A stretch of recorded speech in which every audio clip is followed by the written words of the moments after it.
Hey everybody, I've been binge reading this series. I just got into it and I'm running through it because now I've gotten to know the characters. I think this is book 6. I'll have to double check before I post. But I've been enjoying it so much that I've just been binge reading. So you'll see the rest of the videos this week as I finish each one. Don't forget Flashback Mondays and Star Trek Next Generation Fridays. And welcome to the D. Louise book series. I'm Christina Kristina. And I got so excited by Karen Independence, I forgot.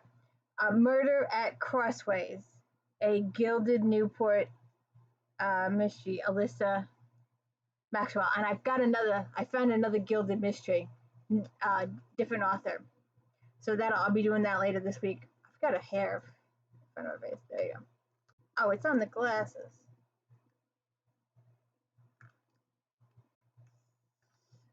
Oh well, I can't find it.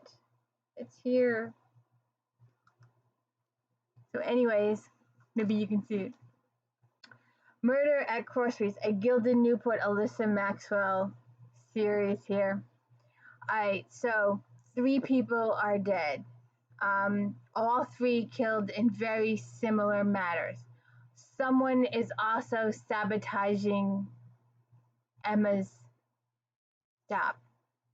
Alright, so let me back up here. At the last book, we ended up on a little bit of a cliffhanger. Alyssa and Derek cliffhanger. You can see the Okra or the other book anyway. She was trying to decide between taking the job with that was a previous. I had mentioned that she was torn. Derek had asked her to help him run the newspaper, and James Bennett had offered her a job in Manhattan. And unbeknownst to us, she took the job in Manhattan, and now she has returned.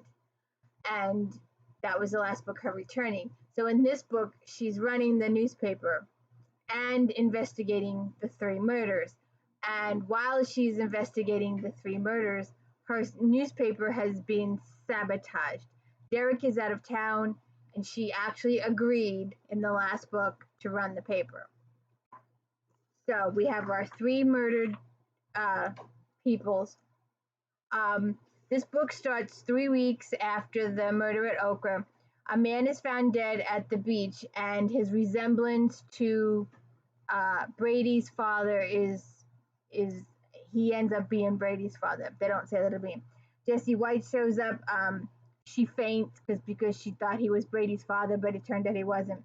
Jesse White shows up. She has a wake up. She has a bad dream. She wakes up, gets nanny, and proven her dragging Brady out of bed to identify the dead body sends Brady on an alcoholic binge. He's an alcoholic and he should not be drinking. So he spends quite a bit of the book snookered. Then her printing press operator, Dan Carter, and we get some new recurring characters. Dan Carter, Jimmy Hawkins, the clerk. They have printing press issues. She gets 2 new reporters, Ethan and Jacob Stodges. And then she's supposed to go to this big party where Prince Otto is supposed to make an appearance. So that he has issues there. So during the book, her printing press gets sabotaged. A Newsies gets sick. A wheel breaks on her reporter's carriage. Papers are falling on her head, and she sprains her arm. So all these things are being done to her. Separate subplot. And there's a really good reason someone has hired someone to do said things, because spoiler, I'll leave that for you, but there's a reason someone is doing this, and I'm anxious to get to the next book to see how it plays out, because the discovery is made at the end of the book, and I want to see how the story plays out in the next book. So we'll get to that during the week, the next book, so look for that. So Miss Fish is having this big party, and she invites all these people, and because she's gonna bring the prince in, and the prince ends up dead. they dressed him up as a scarecrow outside the party and stabbed him. So, and then someone brings a chimpanzee to the party, and I'm thinking, who are we hanging out with? Michael Jackson? And if you don't know that reference, go check it out.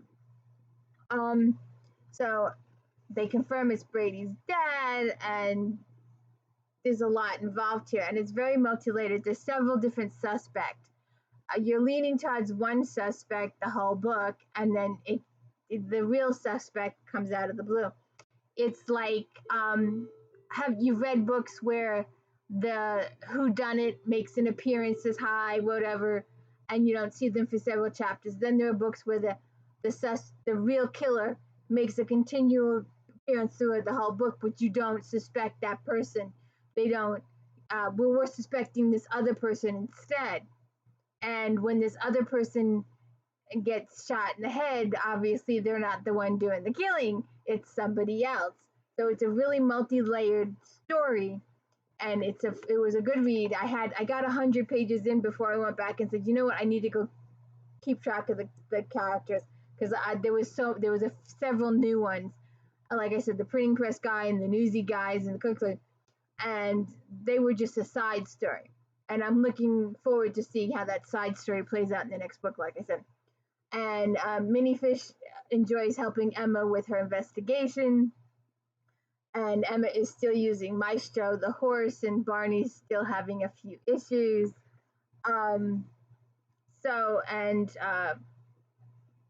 She uses her aunt